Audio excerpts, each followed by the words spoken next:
صلی علی کہتے کہتے کھلے آنکھ صلی علی کہتے کہتے الحمدللہ رب العالمین والصلاة والسلام علی خاتم النبیین اما بعد فاعوذ باللہ من الشیطان الرجیم بسم اللہ الرحمن الرحیم الصلاة والسلام علیک یا رسول اللہ الصلاة والسلام علیک یا حبیب اللہ الصلاة والسلام علیک یا نبی اللہ وعلا آلک و اصحابک یا نور اللہ۔ مدنی چینل کے ناظرین، پروگرام کھلے آنکھ صلی علی کہتے کہتے میں آپ کو خوش آمدید کہتے ہیں۔ اللہ پاک آج کے اس مبارک دن کی برکات ہم سب کو نصیب فرمائے۔ یہ صبح اللہ تعالی ہم سب کے لیے رحمت والی، برکت والی، عافیت والی، سعادت والی اور نیکی والی فرمائے۔ اللہ پاک آج کا دن جمعۃ المبارک کا یہ مبارک دن ہم سب کے لیے برکت والا فرمائے اور خوب ہمیں نیکیاں کرنے کی توفیق عطا فرمائے۔ درود پاک کی فضیلت سنتے ہیں۔ اللہ پاک کے پیارے پیارے آخری نبی محمد عربی صلی اللہ علیہ وآلہ وسلم پر درود پاک پڑھنے کے فضائل کیا کمال کے ہیں۔ میرے آقا صلی اللہ تعالیٰ علیہ وآلہ وسلم نے ارشاد فرمایا، جس نے مجھ پر ایک مرتبہ درود پاک بھیجا اللہ پاک اس پر 10 رحمتیں نازل فرماتا ہے۔ اور خصوصیت کے ساتھ جمعہ کے دن جو درود پاک پڑھتے ہیں، نبی پاک صلی اللہ علیہ وآلہ وسلم نے ارشاد فرمایا، جس نے جمعہ کے دن 80 مرتبہ مجھ پر درود پاک بھیجا اللہ پاک اس کے 80 سال کے گناہوں کو معاف فرما دے گا۔ صلو علی الحبیب صلی اللہ تعالی علی محمد صلی اللہ علیہ وآلہ وسلم۔ مدنی چینل کے ناظرین، آپ نے دنیا میں زمانے میں بہت سے چوروں کو دیکھا ہوگا، سنا ہوگا۔ کوئی مال کا چور ہے، کوئی موبائل کا چور ہے، کوئی سونے چاندی جواہرات کا چور ہے، کوئی کس چیز کا چور، کوئی کس چیز کا، کسی نے مال غصب کر لیا، کسی کا مکان غصب کر لیا۔ بہت سے چوروں کے بارے میں آپ نے سنا ہوگا۔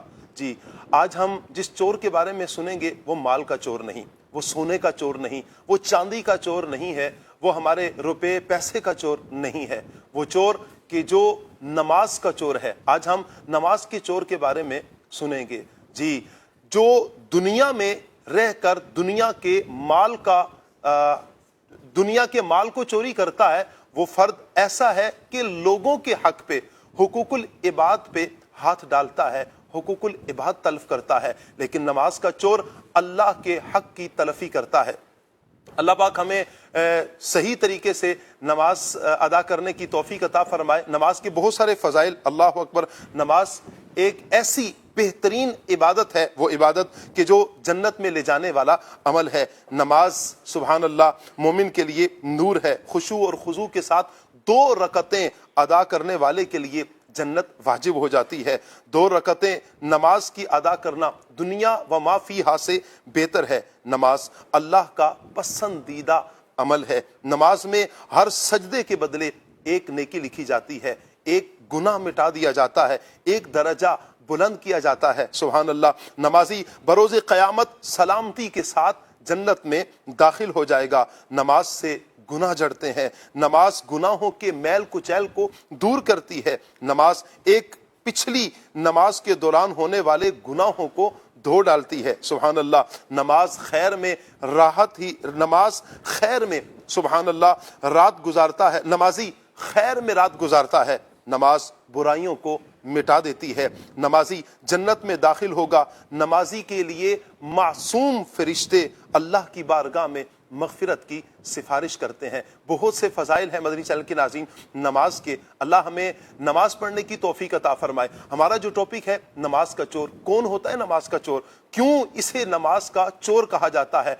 مال کا چور یہ کہیں نہ کہیں معاذ اللہ فائدے میں تو ہوتا ہے، اس نے سزا پائی، لیکن اسے کچھ نہ کچھ نفع ضرور ہوتا ہے۔ لیکن نماز کا چور سراسر نقصان ہی نقصان اٹھاتا ہے۔ کون ہے نماز کا چور؟ نماز کی اہمیت کیا ہے؟ نماز کا حکم قرآن پاک میں کتنی مرتبہ دیا گیا؟ نماز کے احکامات کیا ہیں؟ ہمیں کیا سیکھنا چاہیے نماز کے حوالے سے؟ انشاءاللہ یہ اور اس کے علاوہ بہت کچھ ہمیں آج کے اس پروگرام میں سیکھنے کا موقع ملے گا۔ آپ سے گزارش کریں گے مدنی چینل کے ناظرین، آپ ہمارے ساتھ رہیے اور ہمارے یہ پروگرام مکمل دیکھنے کی نیت کیجیے۔ انشاءاللہ آپ کو بہت کچھ سیکھنے کا موقع ملے گا۔ آپ کی رائے کیا ہے نماز کے حوالے سے آپ ضرور دیجئے، انشاءاللہ آپ کی رائے کا احترام کیا جائے گا۔ آپ کی کالز کو ممکنہ صورت میں اپنے پروگرام کا ہم حصہ بنائیں گے۔ آپ ایس ایم ایس بھی کر سکتے ہیں، انشاءاللہ آپ کے ایس ایم ایس کو بھی لیا جائے گا۔ اللہ تعالی ہم سب کے لیے رحمت والا معاملہ فرمائے۔ مدنی چینل کے ناظرین، پروگرام میں ہم اپنے گیسٹس کو دعوت دیتے ہیں۔ قاری ظہور شاہ صاحب، ماشاءاللہ مرحبا کہتے ہیں شاہ صاحب آپ کو۔ السلام علیکم ورحمۃ اللہ وبرکاتہ، کیسے ہیں آپ؟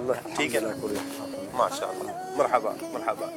رکن شورا حاجی شاہد اتاری مدنی دامت برکاتہ العالیہ ہمارے ساتھ ہیں، مرحبا کہتے ہیں سیدی آپ کو۔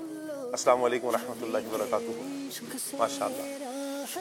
ہمارے فیاض بھائی، مرحبا فیاض بھائی، ابراہیم بھائی، کیا بات ہے ابراہیم بھائی کی بھی، السلام علیکم ورحمۃ اللہ، مرحبا اہلا و سہلا، مرحبا۔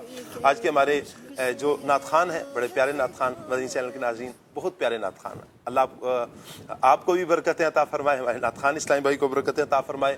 ہمارے خلیل بھائی، مرحبا کہتے ہیں خلیل بھائی آپ کو۔ السلام علیکم ورحمۃ اللہ وبرکاتہ، ماشاءاللہ، تشریف رکھیے۔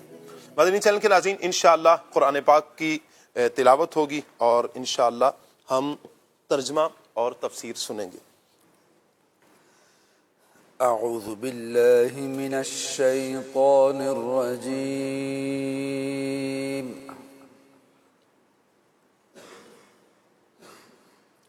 بسم اللہ الرحمن الرحیم۔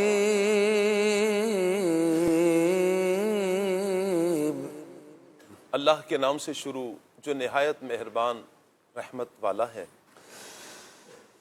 فی قلوبہم مرض فزادہم اللہ مرضا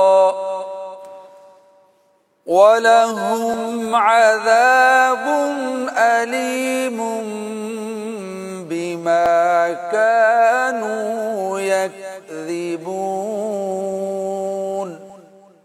آسان ترجمہ قرآن کنز العرفان۔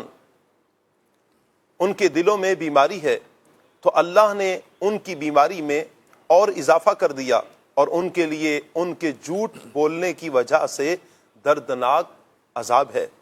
تفسیر تعلیم القرآن۔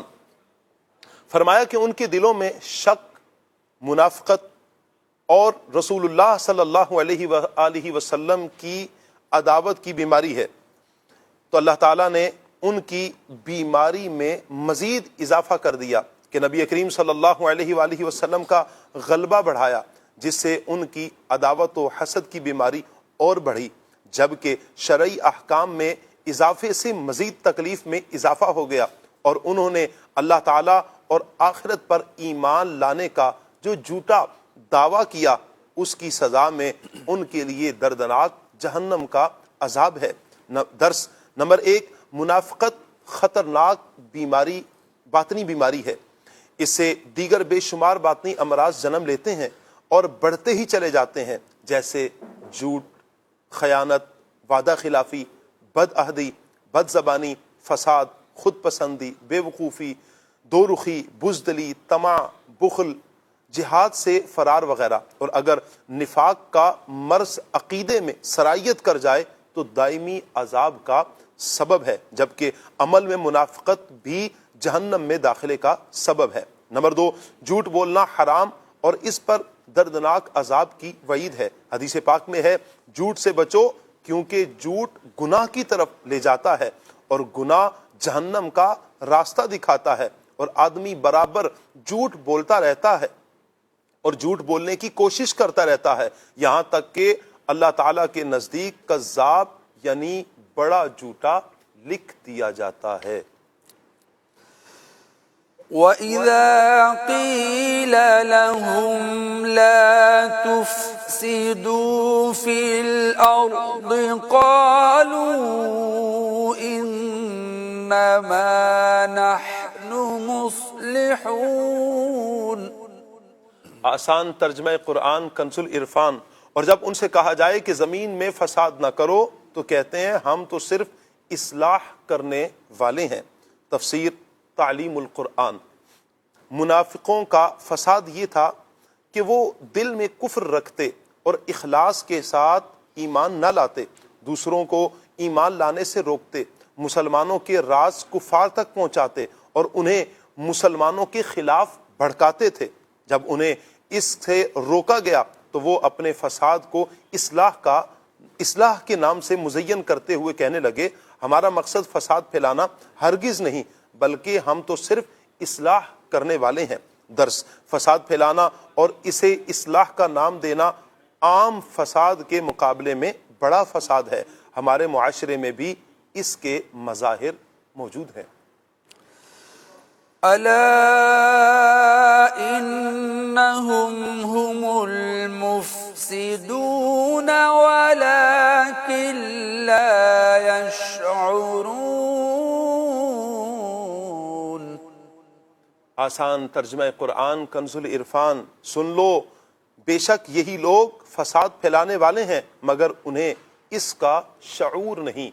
تفسیر تعلیم القرآن، منافقوں کے دعویٰ کا رد کرتے ہوئے فرمایا گیا کہ اے ایمان والو سن لو، یہ اصلاح کرنے والے نہیں بلکہ اپنی منافقت اور بری روش پر قائم رہ کر یہی لوگ فساد پھیلانے والے ہیں، لیکن انہیں اس بات کا شعور نہیں کیونکہ ان میں یہ خرابی پہچاننے والی حس ختم ہو چکی ہے۔ درس، اصلاح اور فساد کا دار و مدار زبانی دعوے پر نہیں بلکہ کام پر ہے۔ اگر وہ واقعی اصلاحی عمل اور شریعت کے مطابق ہے تو اسے کرنے والا مصلح ہے، اور اگر وہ عمل فساد ہے تو اس کا مرتکب فسادی کہلایا جائے گا اگرچہ اس کی نیت فساد کی نہ ہو۔ فی قلوبہم مرض فزادہم اللہ مرضا وَلَهُمْ عَذَابٌ أَلِيمٌ بِمَا كَانُوا يَكْذِبُونَ۔ وَإِذَا قِيلَ لَهُمْ لَا تُفْسِدُوا فِي الْأَرْضِ قَالُوا إِنَّمَا نَحْنُ مُصْلِحُونَ أَلَا إِنَّهُمْ هُمُ الْمُفْسِدُونَ وَلَكِنْ لَا يَشْعُرُونَ۔ صدق اللہ العظیم۔ جزاک اللہ۔ اللہ پاک نور قرآن سے ہم سب کے سینوں کو، ہمارے دلوں کو منور فرمائے اور قرآن اور سنت کے مطابق اللہ تعالی ہمیں اپنی زندگی بسر کرنے کی توفیق عطا فرمائے۔ مدنی چینل کے ناظرین، قرآن پاک وہ اللہ پاک کی پیاری کتاب ہے جس میں ہر خوش کو تر کا بیان موجود ہے۔ ہماری عبادات ہوں، ہمارے معاملات ہوں، کوئی بھی معاملہ ہے، اللہ پاک نے قرآن پاک میں اس کا ذکر فرمایا ہے۔ ہماری رسائی قرآن پاک تک کتنی ہے، ہم کیا اخذ کر سکتے ہیں، یہ ہمارا علم، ہمارا فہم، ہمارا ادراک ہے، وگرنہ ہر خوش کو تر کا بیان اسی قرآن پاک میں موجود ہے۔ جہاں جنت کی باتیں کی گئی ہیں، جہاں جہنم سے بچنے کا حکم دیا گیا، وہیں پر جنت میں جانے والے اعمال کا بھی ذکر کیا گیا، اور ان اعمال کو حسن خوبی کے ساتھ، اچھے انداز کے ساتھ پھر عمل کرنے والے کے لیے جنت کی راہیں آسان کرنے کا بھی ہمیں حکم ملتا ہے۔ قرآن پاک میں جہاں ہمارے لیے روزے کی بات کی گئی، حج کی بات کی گئی، زکوٰۃ کی بات کی گئی، وہاں پر خصوصیت کے ساتھ نماز کا بھی ذکر کیا گیا ہے۔ مدنی چینل کے ناظرین، آج کا ہمارا جو ٹاپک ہے نماز کا چور۔ نماز کا چور یہ انتہائی برا فرد ہے کہ جو اللہ تعالیٰ کا حق مارتا ہے، حقوق اللہ کو تلف کرنے والا ہے یہ فرد، جہاں نقصان ہی نقصان اٹھاتا ہے دنیا میں رہ کر بھی، اور آخرت میں دردناک عذاب کے لیے اسے تیار ہونا ہے۔ اللہ تعالیٰ عافیت فرمائے اور اچھے انداز میں اللہ ہمیں نمازیں اور ساری عبادات کرنے کی توفیق عطا فرمائے۔ مدنی چینل کے ناظرین، آپ سے گزارش کریں گے کہ آپ ہمارے ساتھ رہیے اور آپ بھی رائے پیش کیجئے کہ آپ نے کسی کو کسی انداز میں دیکھا ہو کہ یہ اس انداز میں نماز پڑھتا ہے اور غلط انداز دیکھا ہو، جو غلط انداز ہے، اور اس انداز کو اگر آپ بیان کرنا چاہیں کہ ہمارے معاشرے میں یا ہمارے علاقے میں اس انداز میں بھی نماز پڑھی جاتی ہے یا یہ طریقہ اپنایا جاتا ہے جو کہ قرآن و سنت کے مخالف ہے، آپ کی رائے کیا ہے؟ یا نماز کا چور آپ کسے سمجھتے ہیں؟ آپ ضرور بیان کیجئے، یا آپ مبلغین سے، رکن شورا سے یا دیگر مبلغین سے اگر آپ گفتگو کرنا چاہیں آج کے اس ٹاپک کے حوالے سے تو انشاءاللہ آپ کی کالز کو لیا جائے گا۔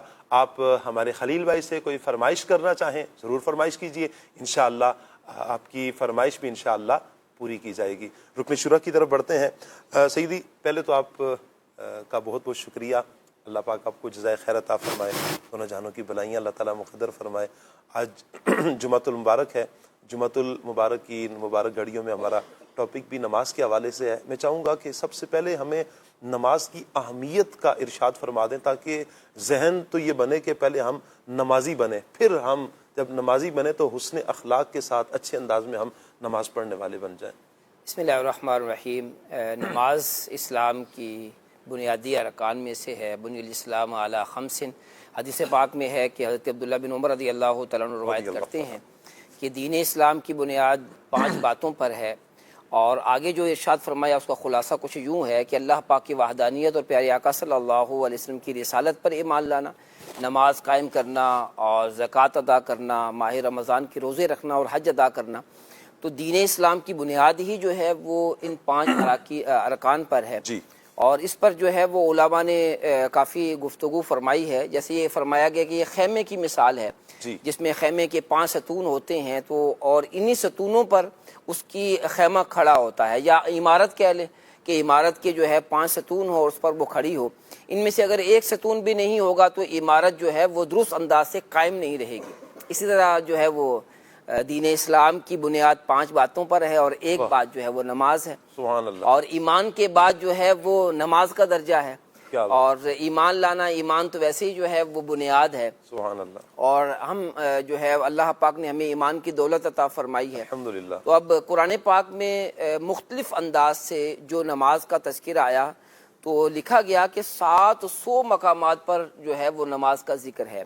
اللہ، اس سے بھی جو ہے وہ نماز کی اہمیت کا اندازہ لگایا جا سکتا ہے۔ بار بار ایک چیز کا حکم دہرایا جا رہا ہے، بار بار حکم دہرایا جا رہا ہے، یعنی اہمیت کو اجاگر کیا جا رہا ہے۔ اور بالکل آپ درست فرما رہے ہیں، اور دین اسلام اگر چھوٹا سا بچہ بھی ہے جو سمجھتا ہے جی، نماز کی اہمیت کو کہ نماز تو بنیاد ہے، جی، اور جب قرون اولیٰ میں پیارے آقا صلی اللہ علیہ وسلم جب ظاہری حیات سے متصف تھے، صحابہ اکرام وہ نماز کو قضا کرنے کا اس زمانے میں سوچا بھی نہیں جا سکتا تھا اللہ اکبر، کہ نماز بھی قضا کی جا سکتی ہے، بلکہ نماز سے محبت کرتے تھے۔ اور حقیقت یہی ہے کہ جب بندہ نماز پڑھتا ہے اور نماز سے محبت ہو جاتی ہے تو پھر نماز کو قضا کرنے کا تصور بندے میں نہیں ہوتا۔ اگر خدا نہ خواستہ کسی وجہ سے سو گیا یا کوئی اور پرابلم ہو گئی، جی، جو شرعی وجہ کہیں، یا انہیں جیسے سو ہی گیا ہے جی، اور اٹھنے کے اسباب بھی کیے اور وہ اٹھ نہیں سکا، جی، تو جب وہ اٹھے گا تو نمازی ہوگا تو پریشان ہو جائے گا کہ میری نماز رہ گئی۔ اور احادیث میں بھی ہے کہ جس کی نماز رہ گئی تو گویا اس کا سب کچھ لٹ گیا، اللہ، یعنی خلاصہ کچھ یوں بنتا ہے۔ اللہ، تو اس لیے جو ہے وہ ہمیں نماز کی اہمیت، تو میں یہ عرض کر رہا ہوں کہ مسلمانوں کا بچہ بچہ جانتا ہے، تو لہٰذا جو ہے وہ ہمیں خود بھی نماز پڑھنی ہے اور نماز بھی درست انداز سے پڑھنی ہے۔ نماز کے فضائل بھی بہت سارے ہیں، یعنی نماز کے فضائل اگر دیکھا جائے تو اس کا شمار نہیں کیا جا سکتا، جی، اور یعنی احادیث مبارکہ کے اندر نماز کے فضائل اور نماز نہ پڑھنے کی وعیدیں، بیان یہ کیا تو ہے۔ ایک جدا سے ایک ٹاپک ہے جی، جی، کہ جو ہے وہ کس فضائل طرح کا الگ سے ہے، وعیدات کا الگ سے، اور طویل ٹاپک ہے۔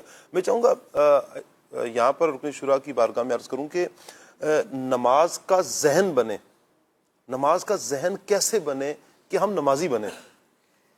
بنیادی طور پر تو جی، جی نماز کا ذہن تبھی بنے گا نا جب فضائل معلوم ہوں گے، اہمیت معلوم ہوگی، اور نماز نہ پڑھنے کے جو نقصانات ہیں وہ پیش نظر ہوں گے تو ذہن بھی بن جائے گا۔ سب سے پہلی بات یوں ہو سکتی ہے سب کہ ہم دل میں یہ بٹھا لیں کہ نماز میرے رب کا تحفہ ہے۔ جب دل میں اللہ پاک کی محبت آئے گی، اللہ کے رسول صلی اللہ علیہ وآلہ وسلم کے ذریعے ہمیں یہ نماز کا تحفہ ملا ہے، رسول اللہ صلی اللہ علیہ وسلم کی محبت آئے گی، پھر یہ محبت تقاضا تو کرے گی کہ عمل کیا جائے ان باتوں پر کہ جن کا فرمایا گیا ہے کہ جن سے آپ محبت کرتے ہیں۔ دنیا کا بھی دستور ہے کہ جن سے ہم محبت کرتے ہیں وہ کچھ کہتے ہیں تو اس کو لیا جاتا ہے۔ کیا فرمائیں گے آپ؟ میں تو سمجھتا ہوں کہ نماز پڑھنے سے بھی اللہ پاک کی محبت حاصل کیا بات ہے، سبحان اللہ۔ اور جو بھی محبت ہی تو اٹھاتی ہے بندے کو۔ محبت، جی بالکل، اور آدمی کے دل کے اندر جو ہے وہ جو اللہ پاک کی محبت ہے، محبت کے بھی مختلف درجات ہیں جی، کہ جو اللہ اور رسول پر ایمان لاتا ہے تو وہ یقیناً جو ہے محبت کرتا ہے، تبھی تو ایمان لاتا ہے۔ سبحان اللہ۔ اور ایمان، اللہ اور رسول کی محبت ہمارے ایمان کا حصہ ہے۔ سبحان اللہ۔ جس دل میں محبت اللہ پاک کی محبت اور اس کے پیارے حبیب علیہ الصلوۃ والسلام کی محبت نہیں ہوگی تو وہ دل جو ہے وہ کیسے ایمان پر استقامت پا سکے گا؟ تو اللہ رسول کی محبت جو ہے وہ ایمان کا تقاضا ہے۔ جی، جیسے جیسے جو ہے محبت میں اضافہ ہوتا چلا جائے گا، تو آپ نے بالکل درست فرمایا کہ محبت جتنی زیادہ بڑھے گی تو اللہ پاک کی عبادت کا جو ہے وہ جذبہ بھی بڑھے گا، کیا بات، اور یہی جذبہ جو ہے وہ آدمی کو نمازی بنا دے گا۔ کیا بات ہے۔ تو اور ایک اور بات کہ آپ نے سوال کیا کہ آدمی نمازی کیسے بنے، جی، تو نمازی بننے کی ایک صورت یہ ہے کہ پھر نمازیوں کی صحبت اختیار کرے۔ واہ، جو نماز پڑھنے والے ہیں ان کی صحبت پائے گا۔ جیسے دعوت اسلامی کا دینی ماحول ہے، جی، اس ماحول سے جب وابستگی ہو جاتی ہے تو رب کی رحمت سے اس ماحول کی ایک برکت یہ ظاہر ہوتی ہے کہ بندہ پکا نمازی بن جاتا ہے۔ اور میں سمجھتا ہوں کہ بنیاد یہی ہے کہ جیسے آپ نے کہا کہ اللہ پاک کی محبت اور پھر نماز کی اہمیت جو ہے وہ دل و دماغ پر اجاگر ہو، سبحان کہ اللہ۔ محبت الہی کا جو تقاضا ہے جی، وہ اللہ پاک کی عبادت ہے۔ واہ واہ، سبحان اللہ، سبحان اللہ۔ یقیناً ہر مسلمان کے دل میں اللہ اور اس کے رسول کی محبت تو ضرور ہے، ہونی بھی چاہیے۔ اب اس محبت کو ہم نے بڑھانا ہے۔ بڑھانے کا ایک ذریعہ بہت پیارا رکن شورا نے جو بیان فرمایا وہ نماز سے اللہ کی محبت میں اضافہ ہوتا ہے۔ آپ جتنا خشوع خضوع کے ساتھ، اہتمام کے ساتھ آپ نماز پڑھتے ہیں، اتنی ہی دل میں اللہ پاک کی محبت پیدا ہوتی ہے۔ اور اس کے فضائل کیا ہیں، اس کی برکات کیا ہیں، اس کے کمالات کیا ہیں، تاکہ ہمارا ذہن بنے۔ فیاض بھائی، نماز کی اہمیت تو بیان کی رکن شورا نے، فضائل اور اس کے کچھ کمالات بیان فرمائے نا، تاکہ یہ ذہن بننا مزید آسان ہو جائے ہمارے لیے کہ نماز کی طرف اب دل لگے ہمارا۔ بسم اللہ الرحمن الرحیم۔ شاہ صاحب، اللہ رب العالمین نے قرآن مجید سورہ بقرہ آیت نمبر 3 میں ارشاد فرمایا، متقین کی جو صفت ارشاد فرمائی، جی، فرمایا کہ متقین وہ ہیں جو نماز ادا کرتے ہیں، ہاں، اور ایمان کے بعد جی، سب سے جو اہم مرتبہ ہے وہ نماز کا ہے۔ اللہ، اسلام قبول کرنے کے بعد اور عقیدہ اہل سنت رکھنے کے بعد نماز کا سب سے پہلا نمبر ہے۔ جی، اور اللہ رب العالمین نے متقین کی صفات میں اس کو شمار فرمایا کہ جو نماز ادا کرتے ہیں، تو اس کی تفسیر میں فرمایا گیا کہ نماز ادا کرنے سے مراد یہ ہے کہ جو نماز کے ظاہری اور باطنی دونوں حقوق ادا کرتے ہیں۔ اچھا، نماز، جی، نماز کے ظاہری حقوق یہ ہیں کہ نماز کامل طریقے سے ادا کرے، مفسدات کا خیال رکھے کہ جو فساد کرنے والی چیزیں نماز میں جو نماز کو فاسد کر دیتی ہیں، توڑ دیتی نماز کو، ان سے بچے، اور نماز کے فرائض، واجبات وغیرہ کا لحاظ کرے۔ ان تمام چیزوں کو کامل طور پر جب وہ ان کا لحاظ کرے گا تو گویا کہ اس نے ظاہری طور پر نماز کا حق ادا کر دیا۔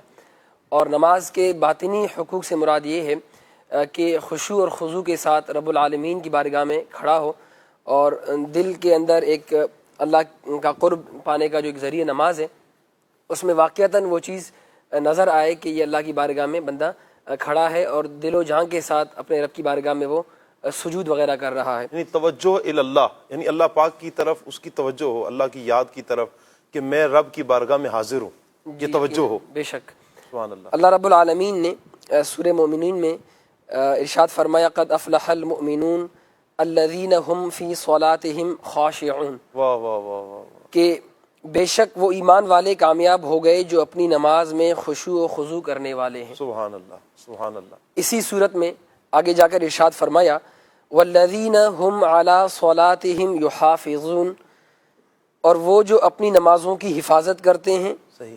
اور ایسے اوصاف والے جن کی یہ صفات ہوں ان کے بارے میں ارشاد فرمایا، اولئک هم الوارثون الذین یرثون الفردوس هم فیہا خالدون، یہی لوگ وارث ہیں، یہ فردوس کی میراث پائیں گے، وہ اس میں ہمیشہ رہیں گے۔ رب العالمین نے یہ شان نماز قائم رکھنے والوں کی بیان فرمائی۔ نبی پاک صلی اللہ علیہ وسلم نے ارشاد فرمایا، بخاری اور مسلم شریف کی حدیث مبارکہ ہے کہ آپ علیہ الصلاۃ والسلام نے فرمایا اپنے صحابہ کرام سے مخاطب ہوتے ہوئے، ارأیتم لو ان نہرا بباب احدکم یغتسل فیہ کل یوم خمسا هل یبقى من درنہ شیء۔ آپ نے ارشاد فرمایا کہ بتاؤ، اگر تم میں سے کسی کے گھر کے دروازے پر کوئی نہر ہو اور وہ روزانہ اس نہر میں 5 دفعہ نہائے تو کیا اس کے جسم پر کوئی میل کچیل باقی رہے گا؟ صحابہ کرام علیہم رضوان نے عرض کی، یا رسول اللہ، عرض کی لا یبقى من درنہ شیء، کہ جب 5 دفعہ کوئی شخص نہر میں نہائے گا تو یقینی سی بات ہے کہ اس کے جسم پر کوئی میل کچیل باقی نہیں رہے گا۔ پیارے آقا علیہ الصلوۃ والسلام نے ارشاد فرمایا، فذالک مثل الصلوات الخمس یمحو اللہ بہن الخطایا، یہی مثال ہے 5 نمازوں کی، جو بندہ اللہ کی بارگاہ میں 5 وقت نماز ادا کرتا ہے، اللہ رب العالمین اس طرح اس کی خطائیں مٹا دیتا ہے۔ سبحان اللہ۔ تو یہ کچھ فضائل ہیں احادیث مبارکہ اور قرآنی آیات کے تناظر میں۔ سبحان اللہ۔ ہر عبادت سے برتر عبادت نماز، ساری دولت سے بڑھ کر ہے دولت نماز، نارے دوزخ سے بے شک بچائے گی یہ، رب سے دلوائے گی تم کو جنت نماز، پیارے آقا کی آنکھوں کی ٹھنڈک ہے یہ، پیارے آقا کی آنکھوں کی ٹھنڈک ہے یہ، قلب شاہ مدینہ کی راحت نماز، بھائیوں گر خدا کی رضا چاہیے، بھائیوں گر خدا کی رضا چاہیے، آپ پڑھتے رہیں با جماعت نماز، یا خدا تجھ سے عطار کی ہے دعا، یا خدا تجھ سے عطار کی ہے دعا، مصطفیٰ کی پڑھے پیاری امت نماز، مصطفیٰ کی پڑھے پیاری امت نماز۔ آمین آمین آمین۔ ابراہیم بھائی، موضوع تو ہمارا نماز کا چور ہے۔ میں چاہوں گا چونکہ نماز کی اہمیت، کچھ فضائل بیان کیے گئے، نماز کے چور کے حوالے سے بیان کریں کہ یہ کون ہوتا ہے نماز کا چور؟ بسم اللہ الرحمن الرحیم۔ قبلہ شاہ صاحب، اس بات کو تو ہر کوئی بخوبی جانتا ہے جو بھی مسلمان ہے کہ نماز فرض عین ہے، اور اس کو ترک کرنے والا اپنے لیے جہنم کا سامان کر رہا ہے۔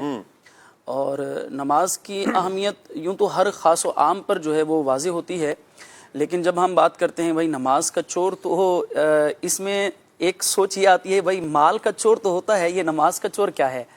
تو یہ حدیث مبارکہ کے اندر اس حوالے سے ارشادات موجود ہیں۔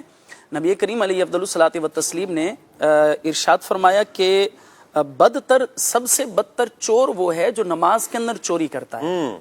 یعنی ایک تو چور وہ ہے جو مال کے اندر چوری کرتا ہے، اس میں سے کچھ اٹھا لیتا ہے، جو ہے وہ ایک محفوظ مال کو اٹھاتا ہے، لیکن جو نماز کا چور ہے اس کے حوالے سے صحابہ کرام نے حضور پاک علیہ افضل الصلاۃ والتسلیم کی خدمت میں عرض کی کہ حضور یہ نماز کے چور سے کیا مراد ہے؟ ارشاد فرمایا کہ وہ جو نماز کے رکوع سجود کو مکمل ادا نہیں کرتا، یعنی جو نماز ادا کرنے کے جو ارکان ہیں انہیں درست طریقے سے ادا نہیں کرتا، بہت جلدی کرتا ہے اور نماز کو درست طریقے سے ادا نہیں کرتا، رکوع کرتا ہے تو بہت جلدی میں، سجدہ کرتا ہے تو اس کے فرائض پورے نہیں کرتا، جو اس کے لوازمات ہیں وہ پورے نہیں کرتا، تو حدیث مبارک میں ایسے شخص کو نماز کا چور قرار دیا گیا ہے۔ تو ہمیں اس پر بھی غور کرنا چاہیے کہ اگر اللہ کی رحمت سے ہمیں نماز پڑھنے کا موقع نصیب ہوا ہے تو ہم نماز کس طرح ادا کر رہے ہیں، نماز کے فرائض اور واجبات، اور جیسا کہ پہلے اس بات کو بیان کیا گیا کہ نماز کو صرف پڑھنے کا حکم نہیں بلکہ نماز کو قائم کرنے کا حکم ہے، اور نماز کو قائم کرنا ہے نماز کے ظاہری اور باطنی جو اس کے آداب ہیں اس کے ساتھ ادا کرنا ہے۔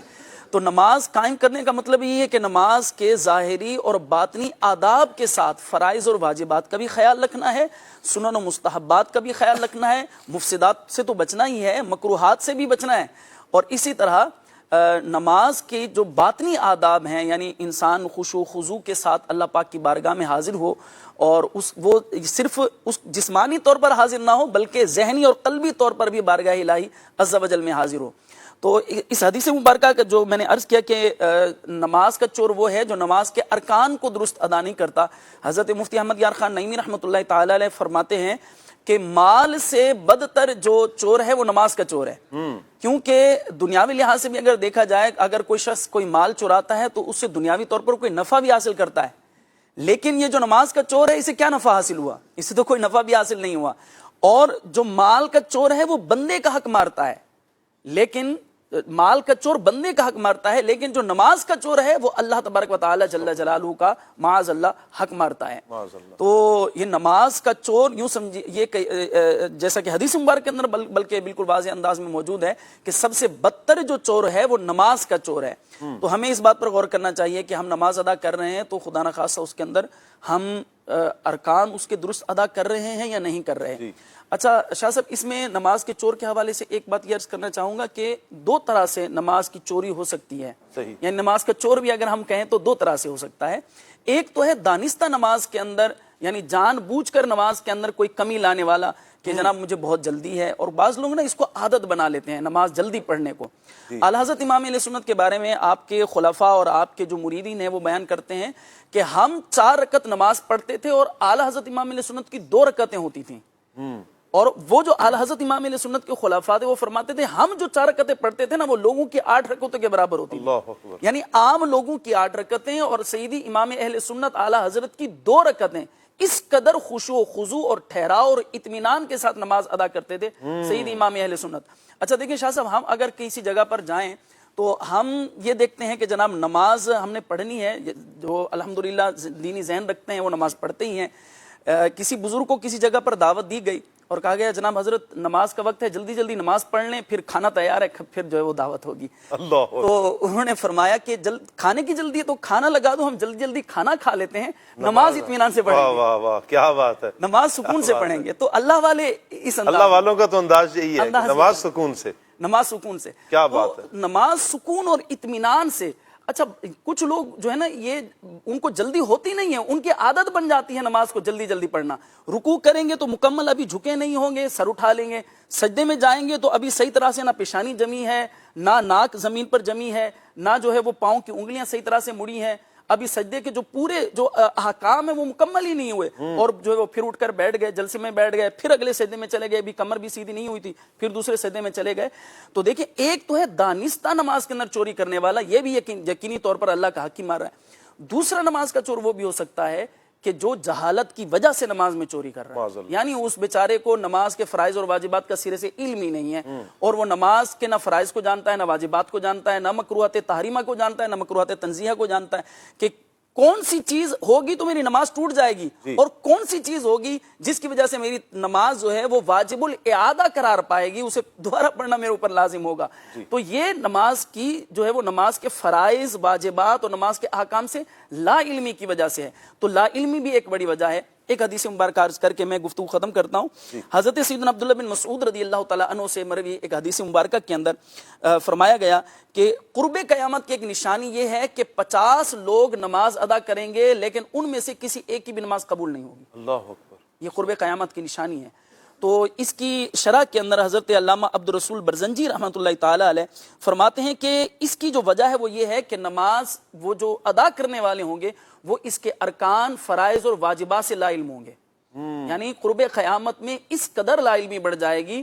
اور حضرت مولا علی قاری رحمۃ اللہ تعالی علیہ اس کی شرح کے اندر بیان فرماتے ہیں کہ یہ عالم ہوگا کہ نماز کے احکام بیان کرنے والے لوگ موجود نہیں ہوں گے جو نماز کے احکام کو بتائیں, اور لوگوں کے اندر لا علمی ایسی ہوگی, وہ نماز تو پڑھ رہے ہوں گے. اچھا, یہ جو 50 کا عدد ہے یہ بھی کثرت کے لیے بیان ہوا ہے, یعنی لوگ نماز تو پڑھ رہے ہوں گے لیکن لا علمی کی وجہ سے ان کی نماز ہی سرے سے نہیں ہو رہی ہوگی. ایک بہت بڑی تعداد کی نماز جو ہے وہ لا علمی کی وجہ سے نہیں ہو رہی ہوگی.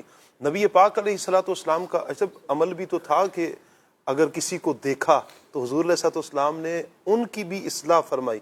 وہ کیا انداز ہے پیارے آقا صلی اللہ علیہ وسلم کا؟ پیارے آقا صلی اللہ علیہ وسلم کے سمجھانے کے انداز بڑے مختلف ہوا کرتے تھے. حضرت ابو ہریرہ رضی اللہ تعالیٰ عنہ سے روایت ہے کہ ایک مرتبہ آپ مسجد میں تشریف فرما تھے, ایک شخص آیا اور اس نے نماز پڑھی اور نماز جلدی جلدی پڑھی. تو اس کے بعد نماز سے فارغ ہوا تو پیارے آقا صلی اللہ علیہ وسلم کی خدمت میں حاضر ہوا اور سلام عرض کیا. تو آپ نے فرمایا وعلیک السلام, تم لوٹ جاؤ اور نماز دوبارہ پڑھو. اللہ اکبر. اب وہ دوبارہ انہوں نے نماز پڑھی اور نماز پڑھ کر پھر سلام عرض کیا اور جو ہے وہ اسی طرح نماز پڑھی جیسے حضرت فرما رہے تھے کہ وہ جلدی جلدی پڑھنے کی عادت ہوتی ہے. جی. تو وہاں پر بھی یہی ہو رہا تھا. پھر انہوں نے جو ہے وہ نماز پڑھی دوبارہ, بلکہ آپ یوں سمجھے تیسری مرتبہ پڑھی. اور پھر پیارے آقا صلی اللہ علیہ وسلم کی خدمت میں حاضر ہوئے. پیارے آقا علیہ السلام نے فرمایا وعلیک السلام, تم پر سلام ہو, تم لوٹ جاؤ, تمہاری نماز نہیں ہوئی. تو اب انہوں نے عرض کیا کہ یا رسول اللہ صلی اللہ علیہ وسلم پھر مجھے آپ نماز سکھائیں. اس پر پیارے آقا صلی اللہ علیہ وسلم نے ارشاد فرمایا کہ تم نماز کی طرف اٹھو تو وضو پورا کرو, وضو کامل کرو. کیا بات ہے. اور پھر جو ہے وہ اٹھو اور تکبیر کہو, جس قدر قرآن پاک آسان ہو وہ پڑھو, تلاوت قرآن کرو. پھر رکوع کرو حتیٰ کہ رکوع میں مطمئن ہو جاؤ. اور پھر فرمایا کہ پھر اطمینان سے اٹھو اور کھڑے ہو جاؤ, اور پھر سجدہ کرو حتیٰ کہ سجدے میں مطمئن ہو جاؤ. پھر اٹھو حتیٰ کہ اطمینان سے بیٹھ جاؤ اور پھر سجدہ کرو حتیٰ کہ سجدے میں مطمئن ہو جاؤ.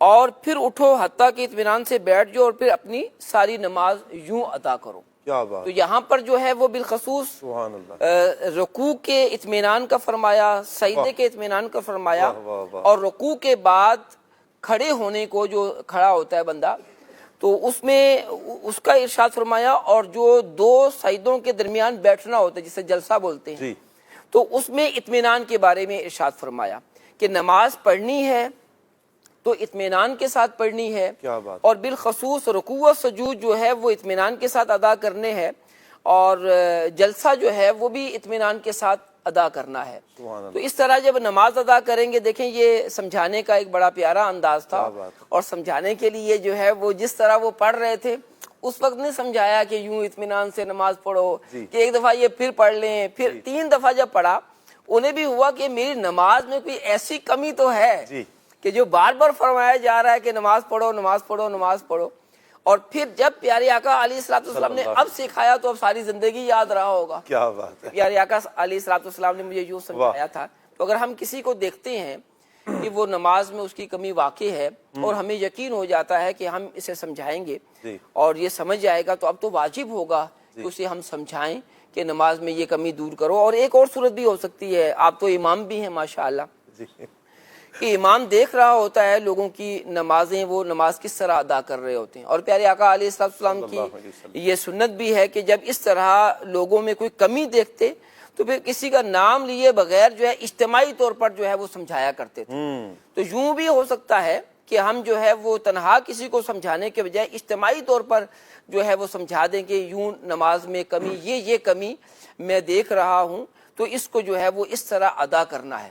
اچھا, بعض دفعہ لوگوں کے جو ہے وہ سیکھنے میں کمی ہوتی ہے, اور تو بہت کچھ سیکھ رہے ہوتے ہیں, وقت دے رہے ہوتے ہیں, لیکن یہ چیز بھی ہم جو جیسے ائمہ حضرات ہیں یہ سمجھ رہے ہوتے ہیں کہ یہ کون سی باتیں ہیں کہ جو بتائی جائیں, یہ یہی باتیں ہیں جو عوام کو بتانے والی ہوتی ہیں کہ نماز کو کس طرح ادا کرنے اور عام طور پر کیا کیا غلطیاں کی جاتی ہیں. جب بندہ یوں بتاتا ہے نا کہ یہ غلطی ہوتی ہے, یہ غلطی ہوتی ہے, یہ غلطی ہوتی ہے, تو پھر جو سننے والے ہوتے ہیں ہو سکتا ہے کہ وہ اپنی غلطیوں کو سن رہے ہوں, ہاں یہ تو میں بھی کرتا ہوں, اور پھر یوں ان کی اصلاح ہو جائے. کیا بات ہے. اچھا, یہ ایک تو جو نماز کے حوالے سے بیان کرتے رہتے ہیں، بتاتے رہتے ہیں، اکثر دیکھا گیا ہے کہ ان کی مسجدوں میں رش لگتا ہے، لوگ آتے ہیں، لوگ سیکھنا چاہتے ہیں، ہم سکھانے والے بن جائیں۔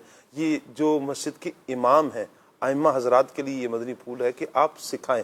اچھا، اس حدیث پاک سے ایسا میں چند باتیں جو سمجھ رہا ہوں کہ ایک تو پیارے آقا صلی اللہ علیہ وآلہ وسلم کا انداز کریمانہ، اس پیارے انداز سے سمجھایا، اس میں سمجھانے والے کے لیے، مبلغین کے لیے بڑا پیارا درس ہے۔ کوئی بھی کسی کو بھی سمجھا رہا ہے، انداز اچھا ہونا چاہیے، حسن اخلاق کے ساتھ اگر آپ کسی کو سمجھائیں گے تو بات سمجھ میں آئے گی۔ اگر تیور بدلے ہوں گے، غصے کے ساتھ، تو کیا کر رہے ہو تمہیں پتہ ہی نہیں ہے، تمہیں آج تک نماز ہی نہیں آئی، یہ کر دیا، یہ کر دیا، ڈانٹ ڈپٹ کا انداز ہوگا تو مشکل ہو جائے گی۔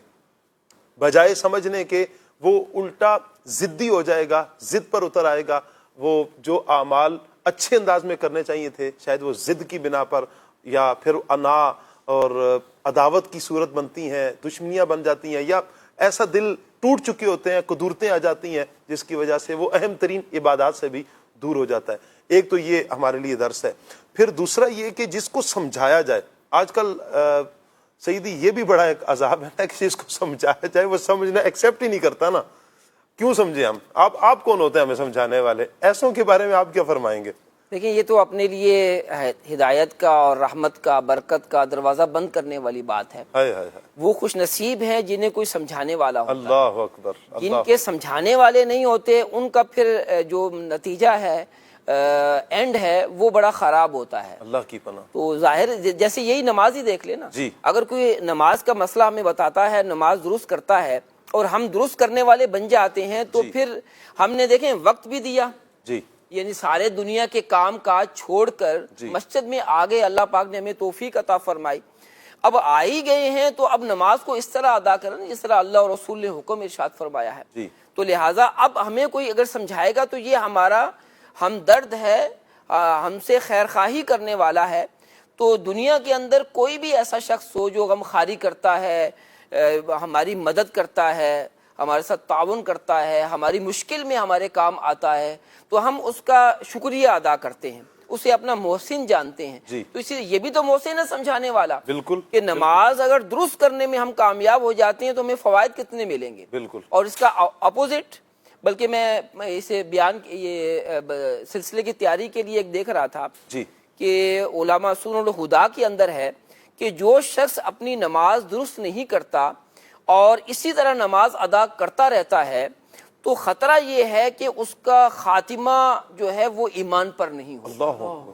تو یہ کتنی بڑی وعید ہے کہ جو بندہ درست نماز ادا نہیں کرتا، نماز میں کمی کرتا ہے، تو اس کا خاتمہ جو ہے وہ کفر پر ہونے کا اندیشہ ہے۔ تو کتنی بڑی جو ہے وعید ہے آدمی کی، تو اس سے آدمی کو ڈر جانا چاہیے، اور کوئی سمجھائے تو پھر سمجھ کر جو ہے وہ اس پر عمل کرنا چاہیے۔ بالکل بالکل، جب بھی اگر کوئی ہمیں سمجھا رہا ہے تو مدنی چینل کے ناظرین ہمیں سمجھنا چاہیے۔ نہیں آتا، ہم نے نہیں سیکھا تو پلیز سیکھیں۔ میں آپ کو یہاں پر مشورہ دینا چاہوں گا مدنی چینل کے ناظرین کہ دعوت اسلامی کے دینی ماحول میں بحمداللہ تعالی باقاعدہ نماز کورس کروائے جاتے ہیں۔ ہم بچپن سے دیکھیں نا کہ کچھ چیزیں ہیں کہ جو ہم صرف دیکھا دیکھی ہم نے یوں کہیں کہ ایڈاپٹ کر لی ہیں، لے لی ہیں، ہم نے سیکھی نہیں ہے، ہم نے نماز سیکھی نہیں ہے۔ ہم نے دیکھا کہ والد صاحب وضو کیسے کر رہے ہیں، ہم نے وضو کرنا شروع کر دیا، اچھا یوں کر رہے تھے، اب وہ صحیح کر رہے تھے، غلط کر رہے تھے، اس سے کوئی سروکار نہیں ہے، لیکن ہم نے یوں کرنا شروع کر دیا۔ اچھا دادا جان مسجد میں جاتے تھے نماز پڑھنے کے لیے، ہم بھی نماز پڑھنے کے لیے چلے گئے۔ اچھا یہاں پر سارے لوگ کھڑے ہو کر یوں کرتے تھے، ہم نے بھی کرنا شروع کر دیا۔ انداز تکبیر تحریمہ کا کیا صحیح انداز تھا، غلط تھا، کوئی ہم نے سیکھا نہیں، بس ہم نے ہاتھ یوں بڑھانے تھے، ہم نے یہ سیکھا، یہ لوگوں کو دیکھا ہم نے۔ اچھا ہاتھ کہاں باندھنے تھے، کیا کرنے تھے، سینے تک رکھنا تھا، نیچے رکھنا تھا، ناف کے اوپر، ناف کے نیچے، کہاں ہاتھ باندھنے تھے، ہم نے دیکھا نہیں ہے، صرف ہم نے لوگوں کو دیکھا اور پھر اپنے حساب سے ہم نے ہاتھ باندھنا شروع کر دیے۔ رکوع میں جو غلطیاں تھیں ہم نے نہیں دیکھی، دیکھا دیکھی ہم کرتے رہے۔ پیارے اسلامی بھائیوں، کچھ چیزیں دیکھنے سے نہیں آتی، انہیں سیکھنا ضروری ہوتا ہے۔ آپ کہیں کہ فلاں بندہ ہے کہ وہ دیکھ دیکھ کے ڈاکٹر بن گیا، دیکھ کر نہیں ہے، پہلے اس نے پڑھا ہے، پھر اس کے بعد وہ پریکٹیکل کی طرف گیا ہے۔ کچھ پڑھنا ہے، ہم نے سیکھنا ہے۔ نماز کتنی بہترین عبادت ہے، یہ میرے آقا صلی اللہ علیہ وسلم کی آنکھوں کی ٹھنڈک ہے۔ اسے نماز کو مومن کا نور کہا گیا ہے. یہ نور ہے، نور. یہ تو جنت میں جانے کا سبب ہے، رب کی رضا، رب کی خوشنودی پانے کا ذریعہ ہے. اسے جتنا حسن اخلاق کے ساتھ اور جتنے اچھے انداز میں ہم ادا کریں گے، ہمارا بھی فائدہ ہے اس میں، بھلا ہمارا ہی ہے. ہم اچھے انداز میں ہم نماز قائم کرنے والے بنیں گے تو انشاءاللہ یہ فائدہ ہوگا کہ پھر ہم نماز کا جو چور حدیث پاک میں کہا گیا، یہ اس طرح کے جو مضامین ملتے ہیں، ہم اس کیٹیگری میں نہیں آئیں گے. میں چاہوں گا ابراہیم بھائی یہ کچھ ارشاد فرما دیں کہ جو سیکھنے کے حوالے سے ہے، کیا کہاں سے ہم سیکھیں، کیسے سیکھیں تاکہ ہماری نمازیں درست ہوں. شاہ صاحب گزارش ہے، بعض لوگوں کا تو یہ ذہن ہوتا ہے کہ یار بس اللہ کی نماز ہے، اللہ قبول کرے گا. اللہ یقیناً اللہ بالکل ہے لوگوں کا ذہن. بھائی کہہ بھی دیا جائے نا بھائی نماز اللہ نے اللہ کے لیے پڑھی ہے نا، پڑھ لیا ہم نے، اب وہ جیسی بھی پڑھی. حالانکہ بارگاہ الہی میں آپ حاضر ہیں، اللہ تبارک و تعالی جل جلالہ کی عبادت کر رہے ہیں، تو کیا خیال ہے کہ اچھے انداز میں ادا نہیں کریں گے، اسے درست انداز میں ادا نہیں کریں گے، کامل انداز میں ادا نہیں کریں گے. کوئی بندہ کسی بڑے کی خدمت میں جاتا ہے تو پوری تیاری کے ساتھ جاتا ہے. بالکل. یہ دنیا میں ہم نے دیکھا ہے، کوئی کسی افسر کے پاس ملنے کے لیے جاتا ہے، کسی دنیا دار کے پاس ملنے کے لیے جاتا ہے تو بڑے اچھے انداز میں تیار شیار ہو کر جاتا ہے. آپ بارگاہ الہی میں جا رہے ہیں، آپ اللہ پاک کی عبادت کرنے کے لیے کھڑے ہوئے ہیں. یہ وہ عبادت ہے جو تمام انبیاء نے کی ہے. یہ وہ عبادت ہے جو سرور انبیاء آخر الزمان نبی آخر الزمان سرور کون و مکان صلی اللہ تعالی علیہ وسلم نے ادا فرمائی ہے، اور اس نماز کو حضور نے اپنی آنکھوں کی ٹھنڈک قرار دیا ہے. آپ اس کی اہمیت کو اتنا ڈی ویلیو کیوں کر رہے ہیں کہ نماز اللہ کی ہے، بس اللہ ہی قبول کرے گا؟ یقیناً اللہ ہی قبول کرے گا. ہم دنیا کے کتنے سارے معاملات میں اتنی ڈیٹیل کے اندر، اتنی گہرائی اور گہرائی کے اندر جاتے ہیں کہ بسا اوقات اس کی ضرورت بھی نہیں ہوتی. یعنی ہم دنیاوی تعلیم حاصل کرنا، اور شاہ صاحب لوگ کتنا آگے بڑھ جاتے ہیں. بالکل. چلیے جناب، آپ اپنے دنیاوی منافع کے لیے یہ سب کچھ کر بھی رہے ہیں، لیکن نماز اللہ پاک کی عبادت ہے، وہ تو سب سے مقدم ہے. تو سب سے پہلے آپ نماز کی اہمیت کو سمجھیں اور نماز کو باقاعدہ سیکھیں. اب نماز ہم کہاں سے سیکھیں، کیسے سیکھیں؟ تو یقینی طور پر اس کے لیے تو آپ کو علماء کی بارگاہ میں حاضری دینی پڑے گی. بالکل. علماء کی محتاجی لازمی ہے. ایک ماحول کی جو ہے وہ ضرورت لازمی ہے. ایک اچھا ماحول، اچھے لوگوں کے ساتھ اٹھنا بیٹھنا. آپ نماز کہاں سے سیکھیں گے؟ بھائی نمازی حضرات سے سیکھیں گے، جو نماز کے پابند ہیں، جو نماز کے مسائل کو جانتے ہیں، جو نماز کے جو ہے وہ نماز پڑھنے کا صرف پڑھنے ہی سے تعلق نہیں رکھتے، بلکہ نماز کو مکمل طور پر اس کی گہرائی کے ساتھ اس کے مسائل کا علم بھی رکھتے ہیں. تو علماء کرام سے سیکھیں. دعوت اسلامی کا ماحول یقین کریں ہمارے لیے نعمت غیر مترقبہ ہے کہ یہ اللہ تبارک و تعالی جل جلالہ نے ہمیں یہ پیارا ماحول دیا ہے. دعوت اسلامی کے ماحول میں بحمد اللہ تعالی شاہ صاحب نماز کورسز کروائے جاتے ہیں، اور ان کی تقسیم اتنی پیاری ہے کہ نماز فرائض کورس الگ ہے، واجبات کورس الگ ہے، اچھا مکروہات کورس الگ ہے، مفسدات کورس الگ ہے. اب یہ صرف ہم بعض لوگوں کو لگ رہا ہو کہ یار مشکل لفظ بولیں گے، بھائی مفسدات کیا چیز ہے؟ تو آپ آئیں نا، سیکھیں نا، کچھ وقت تو نکالیں. اچھا یہ شارٹ کورسز ہیں، آپ آن لائن بھی کر سکتے ہیں. اچھا آپ دعوت اسلامی کے فیضان مدینہ میں آ کر مدنی مراکز میں بھی جو ہے وہ انہیں سیکھ سکتے ہیں. تو آپ اگر فزیکلی آ کر سیکھیں تو بہت اچھی بات ہے، ورنہ آن لائن آپ دعوت اسلامی کے ذمہ داران سے رابطہ کریں. انشاءاللہ آپ کو نماز سکھائیں گے اور بتائیں گے نماز کی جو ہے وہ. اسی طرح گزارش کروں گا کہ اپنے مطالعہ کی عادت بنائیں. امیر اہل سنت دامت برکاتہم العالیہ کی کتاب ہے نماز کے احکام، پڑھیں. بہت پیاری کتاب ہے، کتنی پیاری کتاب ہے. اور اس کے اندر صرف نماز کے مسائل ہی نہیں ہیں، نماز کے اس قدر فوائد اور برکات، وضو، غسل، اسی طرح نماز جنازہ، نہ جانے اس کے اندر کون کون سی بہاریں اور کون کون سی جو ہے وہ دنیا آباد ہیں. تو نماز کے احکام مکمل نماز کی کتاب ہے. یہ کتاب تو ابراہیم بھائی، فیاض بھائی، میں یہی عرض کروں گا یہ تو ہر گھر کی زینت ہونی چاہیے. اتنی پیاری یہ کتاب ہے. میں چاہوں گا کہ اگر یہ کتاب ہمیں دکھائی جا سکے تو ذرا دکھا دیجیے گا. جی، تو اگر تو یہ کتاب مدنی چینل کے ناظرین آپ مکتبۃ المدینہ سے آپ لے لیں، اسے گھر میں رکھ لیں، ہر گھر کی زینت بنے، ہر گھر کا فرد پڑھنا شروع کرے، آپ دیکھیں کہ اس کی برکتیں کتنی ملیں گی انشاءاللہ. اس میں جہاں پر وضو کا، غسل کا، نماز کا، نماز عید کا، نماز جنازہ کا، بہت کچھ ہے اس میں. پھر جو اہم ترین مسائل ہیں، مسائل بھی یہاں پر ذکر کیے گئے ہیں. بہت پیاری کتاب ہے، بہت کچھ ہے اس کتاب میں. چھوٹی سی کتاب ہے، چند 100 صفحات کی کتاب ہے. میں یہ چاہوں گا مدنی چینل کے ناظرین یہ ہر گھر کی زینت بنے. پھر جو ابراہیم بھائی نے بات کی مطالعہ کرنے کی، پڑھنے کی عادت بنا لیں. آپ خود بھی پڑھیں، آپ پیرنٹس ہیں، آپ کی ذمہ داری ہے. جی آپ کی ذمہ داری ہے. آپ والدین ہیں, آپ والد ہیں, والدہ ہیں, آپ کی ذمہ داری ہے. آپ اپنے بچے کا مستقبل سوچ رہے ہیں نا کہ میرے بچے کا مستقبل اچھا ہو جائے, اسی لیے اسکول بھیج رہے ہیں. جی اچھی سوچ ہے. آپ یہ چاہتے ہیں کہ آپ کے بچے کا مستقبل اچھا ہو, روشن ہو, اسی لیے آپ اسے کالج میں, یونیورسٹی میں اچھی جاب کے لیے آپ اس کے لیے بہت کوششیں کرتے ہیں. بہت اچھی بات ہے, کریں. جو جائز اور حلال طریقے سے کر سکتے ہیں آپ کریں, کوشش کریں, مزید بہتر سے بہترین کریں, تاکہ آپ کے بچے کا جو فیوچر ہے, مستقبل ہے, یہ سکھی ہو, سکون والا ہو.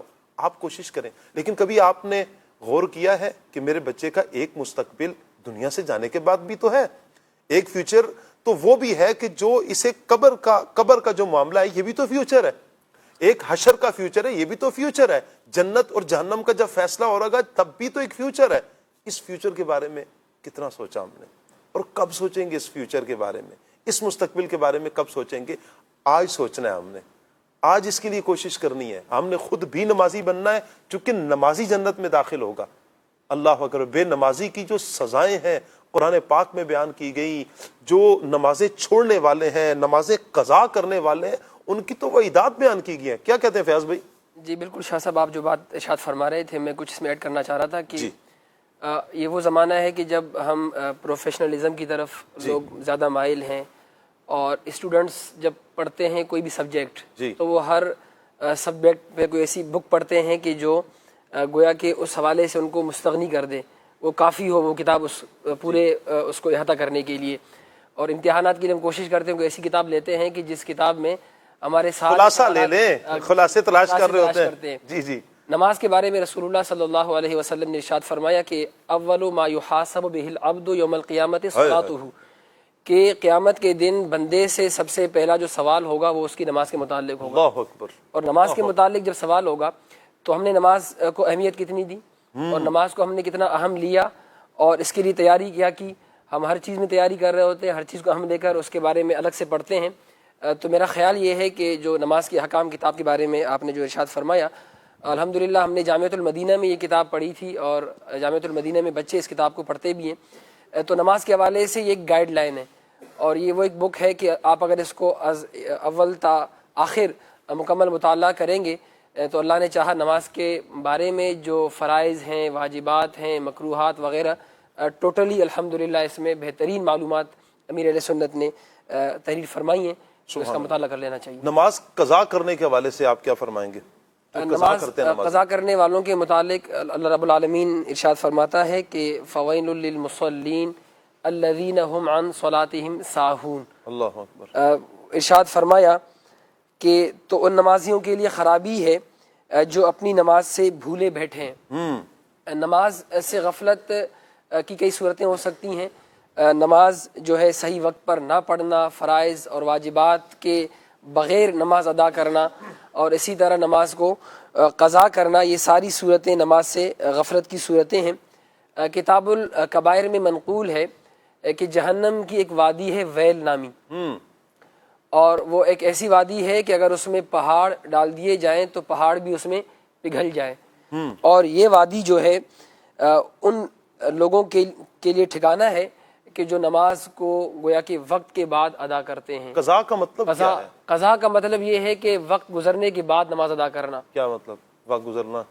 یعنی جیسے کہ ظہر مزید آسان ہو جائے, ظہر کا جو ٹائم ہے, ظہر کی نماز ظہر کے وقت نہیں پڑھی جی, بلکہ مغرب میں, عشاء میں, اور وقت میں ادا کی, اس وقت میں ادا کر رہے ہیں. قضا نماز ہے. صحیح. قضا نماز کے متعلق بھی ایک مکمل تفصیلی شرح رسالہ بھی ہے. جی. تو قضا نمازوں کو قضا کرنا یہ ایک بہت بڑا عیب ہے, اور اللہ رب العالمین کے آخری نبی صلی اللہ علیہ وسلم جب معراج پر تشریف لے گئے تو آپ نے ملاحظہ فرمایا کہ کچھ لوگوں کے سر کچلے جا رہے ہیں, اور کچلنے کے بعد وہ دوبارہ سے ٹھیک ہو رہے ہیں, اور پھر دوبارہ ان کے ساتھ یہ سلوک کیا جا رہا ہے. آپ علیہ الصلوۃ والسلام نے جبریل امین علیہ السلام سے پوچھا کہ یہ جبریل یہ کون لوگ ہیں؟ تو انہوں نے عرض کی یا رسول اللہ یہ وہ لوگ ہیں کہ جو اپنی نمازوں کو قضا کر کے پڑھتے ہیں. تو نماز قضا کرنا, نماز کو وقت گزرنے کے بعد پڑھنا, یہ ایک گناہ کا کام ہے. اللہ رب العالمین ہم سب کو اس سے حفاظت فرمائے ہماری. یہ اس میں مدنی چینل کے ناظرین غور کریں کہ جو بھی آیہ مبارکہ تلاوت کی گئی یہ ان کے لیے کہ جو نماز پڑھ لیتے تھے, جی ہاں, قضا کر کے, یعنی وقت گزار کے بعد میں پڑھ لی نماز انہوں نے, ان لوگوں کا حال کیا ہے کہ جو نماز سرے سے ہی نہیں پڑھتے ہیں، بالکل نمازوں کو چھوڑے بیٹھے ہیں، نمازوں سے منہ موڑے بیٹھے ہیں، وہ دل نماز کی طرف نہیں لگاتے ہیں، کبھی پڑھ لی کبھی نہیں پڑھی، کبھی سالہ سال مسجد کا رخ نہیں دیکھا۔ یوں کہا جاتا ہے کہ عید کی نماز، عید سے عید مسجد میں جا کر دروازے پہ دستک دی اور یا مسجد میں داخل ہوئے، کبھی عید کی عید۔ کوئی تو ایسے بھی ہوں گے شاید کہ وہ عید والے دن بھی مسجد میں جانا معاذ اللہ گوارا نہیں کرتے ہوں گے۔ یہ ان لوگوں کا حال کیا ہوگا؟ ہم مسلمان ہیں، اللہ کا شکر ادا کریں، اللہ کا شکر ادا کریں کہ اللہ نے ہمیں مسلمان پیدا کیا ہے، ہم مسلمانوں کے گھر میں پیدا ہوئے ہیں، ہماری آنکھ کھلی ہے تو ہم نے اللہ اور اس کے رسول کی باتیں سنی ہے۔ ہمارے کانوں میں جو سب سے پہلی آواز ٹکرائی تھی وہ اللہ اکبر یہ صدائیں تھیں، اذان ٹکرائی تھی ہمارے کانوں میں، ہمیں اذان دی گئی تھی، دوسرے کان میں اقامت کہی گئی تھی۔ ہم تو شروع سے پیدا ہوئے اللہ اور اس کے رسول کی صداؤں میں، یوں کہیں کہ ہم پروان چڑھیں، اللہ کا شکر ادا کریں۔ اسلام کا گھرانہ، آپ تھوڑا پیچھے چلے جائیں یا وہ تھوڑا غور کریں نا، جہاں مسلمانوں پہ ظلم ہو رہا ہے، جہاں مسلمانوں پہ ظلم ہوتا ہے اور کفار کی طرف سے، یہ ہماری تاریخ بھری پڑی ہے۔ ان لوگوں نے کیا اس مشکل وقت میں بھی نماز کو چھوڑ دیا، اور پھر وہ کہ جو کنورٹ ہوئے، اسلام میں داخل ہوئے اور اسلام کی سچائی دیکھ کر اللہ اور اس کے رسول کی محبت میں کیسی آزمائشیں آئی ہیں ان پر۔ ہمیں تو بحمد اللہ تعالیٰ پیدا ہوئے تو مسلمانوں کے گھر میں ہم الحمدللہ پیدا ہوئے، اللہ کا شکر ادا کریں، پھر نماز سے منہ نہ موڑیں۔ پلیز اپنا ذہن بنائیں کہ ہم نے نماز سے منہ نہیں موڑنا۔ ایک تو نماز سے منہ نہیں موڑنا، دوسرا نماز کو نماز کے وقت پر ادا کرنا ہے، فجر کو فجر کے وقت میں ہی ادا کرنا ہے، قضا نہیں کرنا ہم نے نمازوں کو۔ تیسرا عمل یہ کہ ہم نے جو نماز پڑھنی ہے اسے سیکھیں۔ جی ہاں، آپ سیکھیں، کوشش کریں کہ ہم نے نماز سیکھنی ہے، پراپرلی طریقے سے ہم نماز سیکھیں گے، اس کے فرائض سیکھیں، نماز کے فرائض کتنے ہیں یہ پتہ ہونا چاہیے، ایک مسلمان پر لازم ہے پتہ ہونا چاہیے کہ نماز کے فرائض کیا ہیں، نماز کے واجبات کیا ہیں، نماز کے مفسدات کیا ہیں، مکروہات کیا ہیں، یہ سارا کچھ ہمیں پتہ ہونا چاہیے۔ میں چاہوں گا کہ جو نماز کے احکام کتاب کے حوالے سے جو ذکر کیا گیا جس میں بہت کچھ ہے، میں چاہوں گا کہ ایک دفعہ آپ بھی زیارت کریں۔ جی زیارت کروائیے گا۔ یہ ہے کتاب نماز کے احکام، آپ اس کا ٹائٹل پیج دیکھ رہے ہیں، اس میں کئی ایک موضوعات ہیں، یہ پورے رسائل ہیں، وضو کا طریقہ ہے، وضو اور سائنس ہے، نماز کا طریقہ، یہ بہت کچھ اس میں انشاءاللہ آپ کو ملے گا۔ آپ اسے لیجئے انشاءاللہ مدنی چینل کے ناظرین، آپ اس کو پڑھیں گے، اللہ نے چاہا تو بہت فائدہ ہوگا۔ یہ کتاب دیجیے شاہ صاحب، یہ دعوت اسلامی کی ویب سائٹ سے ڈاؤن لوڈ بھی ہو سکتا ہے؟ اچھا، یہ کتاب دعوت اسلامی کی ویب سائٹ، بہت پیاری توجہ دلا رہے ہیں، ویب سائٹ سے یہ ڈاؤن لوڈ بھی ہو جائے گی کتاب، آپ اس کو پڑھیں۔ 12 رسائل ہیں اس میں بحمد اللہ تعالی، جی 9 رسائل، 12 رسائل ہیں اس میں، آپ اس کو پڑھیں انشاءاللہ۔ آپ اپنے گھر میں رکھیں گے تو آپ کو بہت فائدہ ہوگا۔ اللہ آپ سب کو، ہم سب کو صحیح طریقے سے نماز پڑھنے والا بنائے، نماز کے مطابق جس طرح نماز پڑھنی چاہیے اسی طرح ہمیں عمل کرنے کی اللہ پاک توفیق عطا فرمائے۔ آپ ڈاؤن لوڈ کرنا چاہیں تو آپ اس کو ڈاؤن لوڈ کر سکتے ہیں گھر بیٹھے۔ اگر مکتبۃ المدینہ سے یہ کتاب منگوانا چاہیں، چونکہ گھر میں جب چیز سجتی ہے، دکھتی ہے، تو ہر کسی کا دل کہیں نہ کہیں تو کرتا ہے کہ اس کو کھولوں تو صحیح، پڑھ تو لوں۔ موبائل میں ہوگی ٹھیک ہے، آپ کو فائدہ ہوگا، شاید آپ کے بچوں کو فائدہ نہ ہو، آپ کے گھر والوں کو فائدہ نہ ہو سکے، لیکن یہ آپ کی ذات تک تو فائدہ مند ہو۔ موبائل میں آپ رکھیے، ضرور رکھیے، لیکن منگوا لیں گے، کتابی شکل میں آپ کے پاس ہوگی تو انشاءاللہ اوروں کو بھی فائدہ ہوگا۔ اللہ تعالیٰ مجھے بھی، آپ کو، ہم سب کو عمل کی توفیق عطا فرمائے۔ مدنی چینل کے ناظرین، ہمارا ایک سیگمنٹ ہے، آئیے سیگمنٹ کی طرف بڑھتے ہیں، فوڈ اپڈیٹ۔ صلو علی الحبیب صلی اللہ علی محمد صلی اللہ تعالی علیہ وآلہ وسلم۔ مدنی چینل کے ناظرین، صبح کا وقت ہے، فجر کی نماز پڑھ کر ہم نکلے ہیں۔ آج ہم کراچی کی فروٹ منڈی میں ہیں، یہاں آپ کو بہت سارے فروٹ نظر آ رہے ہوں گے، آڑو ہے، خوبانی ہے، آلو بخارا ہے، سیب ہے، بنانا ہے، اور بہت ساری چیزیں آپ کو نظر آ رہی ہیں، لیکن آج ہم خاص بات کریں گے آم، جو پھلوں کا بادشاہ ہے، کیونکہ صبح کا وقت ہے اور صبح کے وقت میں ایک بڑی تعداد مسلمانوں کی جو ہے وہ رزق حلال کمانے کے لیے اپنے گھر سے نکلتی ہے، اور صبح کے وقت رزق حلال کے لیے نکلنا اس کی اپنی برکات ہے۔ فروٹ منڈی میں دیکھیں تو ایک تعداد ہے آڑت کرنے والوں کی، دکانوں والوں کی، جن کے پاس آم موجود ہیں۔ گولے آم کا کیا ریٹ ہے بھائی، ذرا بتائیں گے؟ 750 کی یہ بڑی پیٹی، 12 کلو والی پیٹی 750 روپے، اور یہ 64 کتنے کا چھوٹا والا چھوٹا والا 1000 کا تھا, بڑا والا 1400, 1500, 1200, 1300 روپے کا تھا. یہ چھوٹا والا یہ 1200, 1100, 1000 روپے کا. اچھا تو یہ ٹینی پہ پکا ہوا ہے؟ نہیں, یہ کاربیٹ سے. یہ دیکھو, یہ شاشا اور یہ کاربیٹ, یہ 4 دن کے بعد ایسے پگھل جاتا ہے. یہ دیکھیں میں ادھر گلٹی کرنے جا رہا ہوں, یہ دیکھیں ویسے پاؤڈر ہو جاتا ہے. جب آم پک جاتا ہے تو اس کی پاور ختم ہو جاتی ہے, پھر اس کو ہم لوگ پھینک دیتے ہیں. اچھا تو اس ساشے سے کلر بنتا ہے؟ اس سے کلر آتا ہے, اس سے مٹھاس آتا ہے. ٹائم پہ جو آم چل رہا ہے پنجاب کا آم چل رہا ہے, چونسا چل رہا ہے خالی. صحیح ہے. یہ باقی آئٹم ہے جو ہے سندری ہو گئی, رٹول ہو گیا, لنگڑا ہو گیا, دسہری, ان کی پیداوار جو ہے سندھ میں زیادہ ہوتی ہے. اچھا ٹھیک ہے. ابھی تقریباً سندھ کا سیزن آؤٹ ہو گیا, ختم ہو گیا. ابھی یہ پنجاب کا سیزن چل رہا ہے. یہ اللہ کی نعمت ہے, خاص طور پر گرمیوں کا خاص تحفہ ہے. اس کو جب بھی کھائیں اللہ کا شکر ادا کریں, اور اللہ کی نعمتوں کا ہمیشہ شکر ادا کرتے رہنا چاہیے. اللہ کی نعمتوں کا شکر کریں گے تو اللہ پاک اس میں مزید اضافہ فرمائے. مدنی چینل کے ناظرین یہاں بھی دیکھیں کچھ ہمارے بھائی ہیں جو کام کر رہے ہیں, یہاں بھی کچھ محنت مزدوری کر رہے ہیں, اور یہاں بھی ایک بڑی آپ دیکھیں کہ عام ہی عام نظر آ رہے ہیں آپ کو, اور یہ محنت مزدوری ہو رہی ہے. اور حدیث پاک کا مضمون ہے بہترین کمائی وہ ہے جو تمہارے ہاتھ کی کمائی ہو. تو یہ محنت کرنا, مزدوری کرنا, یہ بڑا اچھا عمل ہے. صحابہ کرام علیہ رضوان نے بھی کیا. نبی پاک صلی اللہ علیہ وسلم خود کنووں سے پانی بھرتے رہے اور اس کی اجرت آپ نے وصول کی.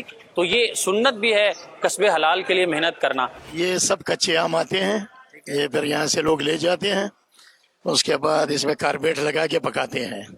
پھر پکانے کے بعد تیسرے دن تیار ہو جاتا ہے, پھر بیچتے ہیں. یہ چونسا ہے, فجری ہے, رٹول ہے, لال بادشاہ ہے, لنگڑا ہے, دسہری ہے. اس میں قسمیں بہت ہیں آم کی. شیک کے لیے زیادہ تر سندڑی ہوتے ہیں, اور چونسا جو ہے نا یہ تو بس اللہ تعالیٰ نے اس میں ایسی مٹھاس ڈالی ہوئی ہے جو اس سے میٹھا آم دوسرا نہیں ہے پورے پاکستان میں. مٹھاس کے لحاظ سے نمبر 1 ہے چونسا. اچھا یہ ساری نعمتیں اللہ پاک کی ہیں, ٹھیک ہے. آم ہیں, بڑے خوبصورت ہیں, طرح طرح کے میٹھے بھی ہوتے ہیں.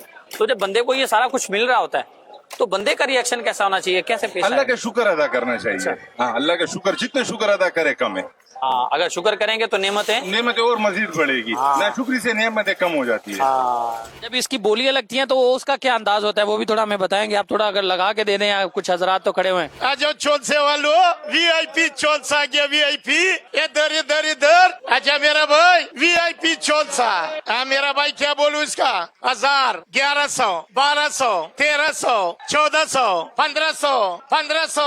اٹھاؤ 1400. اللہ پاک برکت دے وے, اللہ روزی دے وے. بعض لوگ سننے میں آتا ہے, کہتے ہیں کہ بھائی رزق حلال کیسے کمائیں, بڑا مشکل ہو گیا ہے, یہ طریقے حرام کے ذرائع اختیار کر لیتے ہیں. یہ ہمارے مزدور ہمارے سامنے ہیں بھائی, یہ ماشاءاللہ صبح سے لگے ہوئے ہیں. اللہ پاک نے محنت میں برکت رکھی ہے, تو محنت کرتے کہ اس لیے تاکہ ہمارے مال میں برکت آ جائے, تو پسینہ بھی لگانا پڑتا ہے, جی جان بھی لگانا پڑتا ہے. تو اسی سلسلے سے محنت کر رہے ہیں, ہم سب کر رہے ہیں, اور اللہ ہمارے کاروبار میں اور زندگی میں برکت ڈالے تمام مسلمان. رزق حلال کمانے کے لیے سچ بولنا چاہیے, جھوٹ نہیں بولنا چاہیے. اللہ سے رزق مانگنا چاہیے, اللہ تعالیٰ دیتا ہے. بندے پہ بھروسہ نہیں کر, اللہ پہ آسرے پہ لائے مال, اور اللہ کے آسرے بیچے, انشاءاللہ اللہ برکت ڈال دے گا. اللہ توکل میں بڑی برکت ہے.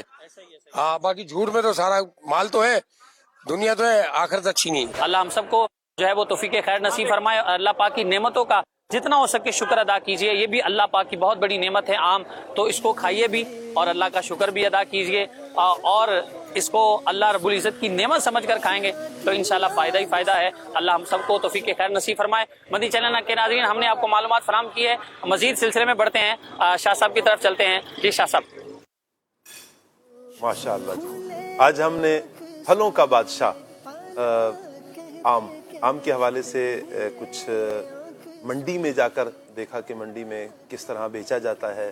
صبح صبح مزدور طبقہ رزق حلال کمانے کے لیے اللہ اکبر یہ محنت کرتا ہے, کوششیں کرتا ہے, اور یہ ہم تک بڑی آسانی سے بسا اوقات فروٹ پہنچ جاتا ہے. ہم نماز کے لیے جا رہے ہوتے ہیں, راستے میں لے کر آ گئے.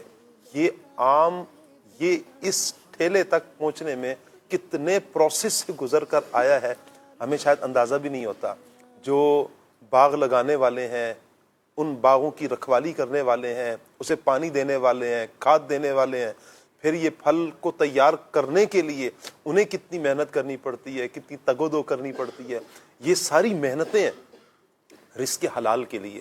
اور پھر جب یہ پھل پک جاتا ہے, اسے اتارا جاتا ہے, پیک کیا جاتا ہے, پکایا جاتا ہے, منڈیوں میں لایا جاتا ہے. منڈی سے لے کر پھر آگے دکان والے, ٹھیلے والے, ریڑی والے, یہ افراد لے کر جاتے ہیں. اور پھر ہم گزرتے ہوئے دیکھتے ہیں کہ ریڑی لگی ہے یا دکان ہے, اچھی جگہ سے ہم دیکھنا چاہتے ہیں تو یہ دکان کے پاس سے گزرے، گھر کے پاس جو دکان ہو فروٹ کی دکان، ہم وہاں سے جا کر لے لیتے ہیں، بڑی آسانی سے ہم لے لیتے ہیں. اس کے پیچھے پروسیس ہے ایک. اور یہ سارے کون ہیں؟ جو اللہ کے لیے رزق حلال کمانے والے ہوتے ہیں. چاہتے تو چوری بھی کر سکتے تھے، چاہتے ڈاکہ ڈال سکتے تھے، لیکن نہیں.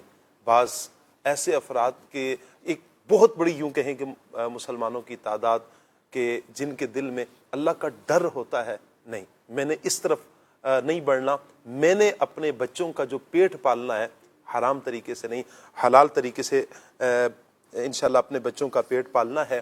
اللہ کی نعمتیں جو استعمال کرنی ہے، لوگوں کو بھی اس کا فائدہ پہنچانا ہے. حدیث پاک میں آتا ہے مومن وہ ہے کہ جو اپنے لیے پسند کرے، اپنے مسلمان کے لیے بھی وہی پسند کرے. سبحان اللہ. اللہ کی نعمتوں میں سے ایک نعمت آم بھی ہے. آم وہ پھل ہے کہ لوگ اکثر سارا سال انتظار کرتے ہیں، اور اس وقت میں بات بھی کر رہا ہوں اور سامنے آم بھی ہے، تو یوں تھوڑی سی مشکل بھی ہو رہی ہے کہ آم کھاؤں یا بات کروں، لیکن ظاہری بات ہے بات بھی کرنی ہے. اچھا، ہمارے لیے خوش قسمتی کی بات یہ ہے کہ آج ہمارے پروگرام میں حکیم خلیل عطاری ماشاءاللہ موجود ہیں. حکماء کی نظر میں آم کی افادیت کیا ہے، انشاءاللہ خلیل بھائی سے جانیں گے. جی خلیل بھائی، جب تک آپ بیان کریں گے میں ساتھ ساتھ انشاءاللہ افادیت حاصل کرتا جاؤں گا. صلو علی الحبیب صلی اللہ تعالی علی محمد صلی اللہ علیہ وسلم. آم ماشاءاللہ اللہ پاک کی ایک بہت بڑی نعمت ہے اور بہت ہی اچھی غذا ہے. واہ. کہ عام طور سے جن کو میٹھا کھانے کی عادت ہوتی ہے تو نیچرل میٹھا اور جو دوسرا میٹھا ہوتا ہے، جیسے جس کو چینی کہا جاتا ہے، کہ وہ اس کے بارے میں یہ بھی کہا جاتا ہے کہ یہ ایک طرح سے میٹھا زہر ہے. جی، وائٹ زہر. تو اس کی نسبت جو ہے نا یہ نیچرل میٹھا ہے، اسی کو ترجیح دینا چاہیے. تو اور خاص طور سے یہ جو آم ہے یہ کمزوری کے لیے بہت زیادہ مفید ہے. کمزور جو افراد ہیں وہ اس کا استعمال جب اس کا موسم ہو تو اس کا کیا جائے، یعنی کہ بعد میں تو اس کا موسم نہیں رہے گا، اس سے فائدہ اٹھانا چاہیے. موسم کے پھل کھانا یہ مفید ہوتا ہے. سب سے پہلی بات یہی ہے جی کہ جو موسم ہے اس کے پھلوں کو استعمال کرنا چاہیے. تو ایک تو پہلی بات یہ ہے. دوسرا یہ کہ یہ کمزور افراد کے لیے بالخصوص فائدہ مند ہے، جیسے بچے ہیں، بڑے ہیں، بوڑھے ہیں، سبھی اس کو استعمال کر سکتے ہیں. پھر یہ کہ مزید یہ خاص طور سے کن افراد کے لیے مفید ہے کہ جن کا مزاج جیسے بلغمی ہوتا ہے. جی. جیسے دوسرے انداز سے یہ سمجھ لیں کہ عوامی حساب سے کہ جن کو نزلہ، زکام وغیرہ یا سردی زیادہ لگتی ہے، تو ایسے یا جن کو یوں کہہ لیں پیشاب بار بار آتا ہے، صحیح، چھوٹا پیشاب، یورین بار بار ان کو آتا ہے، تو وہ افراد تو ان کے لیے یہ کافی مفید ہے. اس کا وہ استعمال کریں تو انشاءاللہ یوں کہہ لیں کہ دیگر دواؤں کا سہارا لینے کے بجائے جیسے کوئی فلاں چیز لے رہا ہے طاقت کے لیے، تو سب سے بہتر یہ ہوتا ہے کہ غذاؤں سے علاج کیا جائے. واہ. طبیب کے مشورے سے. تو اگر یہ اس کا استعمال کیا جائے تو بہت اچھی چیز ہے. کمزوری کے لیے، جسمانی طاقت کے لیے، مختلف جو عام طور سے زیادہ تر لوگ کمزوری کی وجہ سے ہی بیمار ہوتے ہیں. جی. کھانا پینا اتنا اچھا نہیں ہوتا تو نیچرل چیزوں سے دور ہوتے ہیں. جی. اب صبح ناشتے میں آپ دیکھیں گے تو عام طور سے ہمارے یہاں کیا ہوتا ہے کہ ایک تعداد یہ بھی ہے کہ جو پاپے کھا رہے ہیں، بسکٹ کھا رہے ہیں، اس طرح کی چیزیں کھا رہے ہیں، چائے کی کثرت کر رہے ہیں. تو ان سے کہیں بہتر ہے کہ آپ ایک آدھ آم کھا لیں. کیا بات ہے. اس کے ساتھ دودھ کا ایک گلاس پی لیں تو بہت مفید ہے. ہاں بعض ایسے افراد ہیں کہ جن کو بہت زیادہ گرمی لگتی ہے. جی. مزاج کے طور پہ، جیسے جسم میں بہت زیادہ ان کو گرمائش، ہیٹ اپ سا رہتا ہے. وہ کہتے ہیں کہ ہمارے تو ہاتھ پیروں میں جیسے جب دیکھیں بالکل گرم ہو رہے ہوتے ہیں. تو یہ عام سی ایک مثال ہے. جن کا مزاج گرم ہوتا ہے لوگ خود ہی سمجھتے ہیں جی کہ کوئی گرم چیز کھائیں گے تو موافق نہیں آئے گی. جی. گوشت کھایا موافق نہیں آیا. جی. تو ایسے جو افراد ہوتے ہیں تو وہ اس کو نا لمٹ میں لیں، ایک لمٹ میں. ہاں باقی دیگر افراد جو ہیں اس کو ایک ٹائم میں ایک دو. یعنی آپ مجھے فرما رہے ہیں کہ لمٹ میں لے لیں.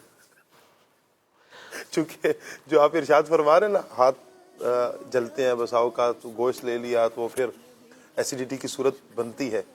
ہم ہر شخص کے ایسا نہیں ہوتا کہ جس کے ہاتھ جل رہے ہیں تو اس کو واقعی گرمی ہو، وہ ایک طبیب ہی بتائے گا. جی. مگر مگر یہ کہ عام طور سے خود بھی لوگوں کو کچھ نہ کچھ اندازہ ہوتا ہے. بالکل.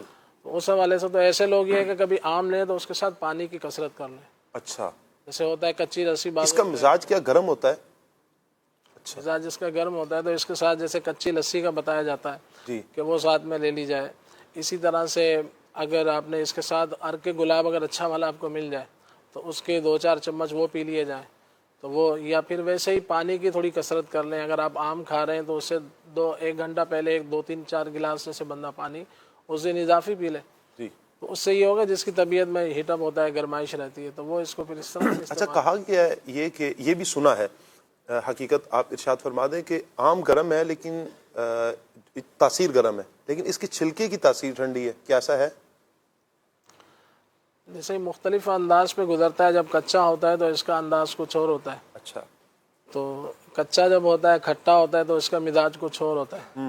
پھر جب یہ پک گیا تو اب اس کا مزاج کچھ اور ہے, اس کی گٹھلی کا مزاج کچھ اور ہوتا ہے. تو اس طرح ہر چیز کا, جیسے تربوز ہے, تربوز کا مزاج جو ہے نا وہ جیسے وہ ٹھنڈک کی طرف جاتا ہے. صحیح. تر مزاج, سرد مزاج یہ قریب قریب ہوتے ہیں.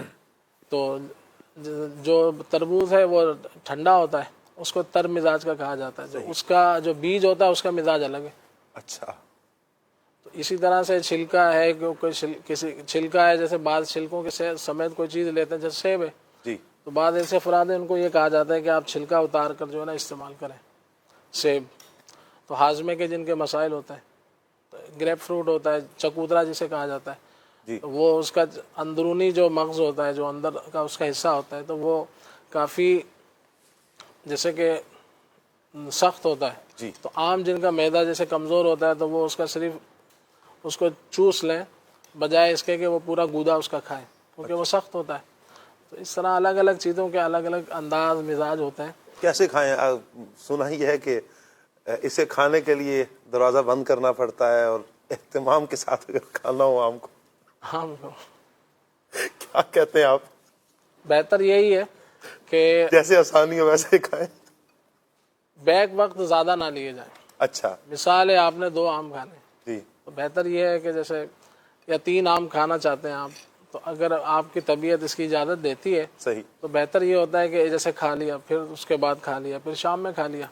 بیک وقت کوئی چیزیں زیادہ جیسے لی جاتی ہیں تو بہتر یہ ہوتا ہے کہ اتنا لے لیں ہضم ہو جائے, جی, پھر اس کے بعد لے لیں, پھر اس کے بعد لے لیں. کیا بات ہے. اس طرح ابراہیم بھائی, آپ کو آموں کی پہچان ہے؟ نہیں جی شاہ صاحب بالکل نہیں ہے.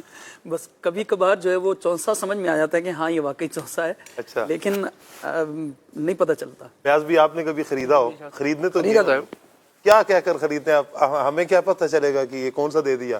کہا آپ نے چونسا تھا, اس میں انور رٹول ہے شاید, یہ پکڑا دیا.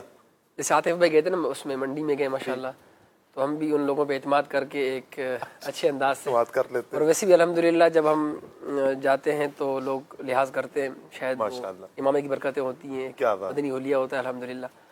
ویسے بھی اعتماد الحمدللہ. سیدھی, آپ کو کون سا آم پسند ہے, کیسا پسند کرتے ہیں آپ؟ جو مل جائے وہی پسند ہے. سبحان اللہ. تو ویسے رٹول کا تعارف میں نے پڑھا تھا. اچھا. ہوا یوں کہ جو خلیفہ اعلیٰ حضرت مولانا سید دیدار علی شاہ محدث الوری رحمۃ اللہ علیہ, ان کے ایک استاذ ہیں قاری قادر علی رٹولوی, تو ان کی نسبت رٹول کی طرف تھی. تو میں نے دیکھا کہ یہ رٹولوی کیسے ہیں, تو یہ جو الور ہے یہ دہلی سے جنوب مشرق کی جانب ہے, اور یہ رٹول علاقہ ہے یہ دہلی سے شمال مشرق کی جانب ہے, یعنی کچھ کافی فاصلے پر ہے. تو یہ اصل جو ہے اس کا علاقہ یہ دہلی سے کے قریب رٹول ہے. اچھا. وہاں سے یہ منتقل ہوا پاکستان کی جانب, اور کہا جاتا ہے کہ ملتان کے اندر یہ رٹول انور یا انور رٹول, جو بھی اس کا انور اب معلوم نہیں کس نسبت سے ہے. اچھا. تو یہ برل جو ہے وہ ملتان کا جو رٹول ہے یہ بڑا اچھا ہوتا ہے. کیا بات ہے. وہ اب یہ کتابی باتیں ہیں, اب مزید جو اس فیلڈ کے اندر ہیں وہی زیادہ بتا سکتے ہیں کہ کون سا زیادہ مفید. ایک جگہ پڑھ رہا تھا کہ جہاں پر لکھا ہوتا کہ الحمدللہ پاکستان دنیا کے تقریباً 5ویں ملک میں آتا ہے کہ جو آم کی برآمد کرتے ہیں, دوسرے ملکوں میں بھیجتے ہیں. بلکہ بعض شاپس پہ لکھا ہوتا ہے کہ یہاں پاکستانی آم دستیاب ہے جہاں پر جاتا ہے. الحمدللہ تعالیٰ یہ ہمارے ملک پاکستان کے لیے یوں کہیں کہ اعزاز ہے. بہت بڑی پیداوار کی جاتی ہے آم کی. آخر میں اس ٹاپک کو ہم کلوز کریں گے. خلیل بھائی, کون سے افراد اس کا استعمال نہ کریں یا کم کریں اور بہت کم کریں؟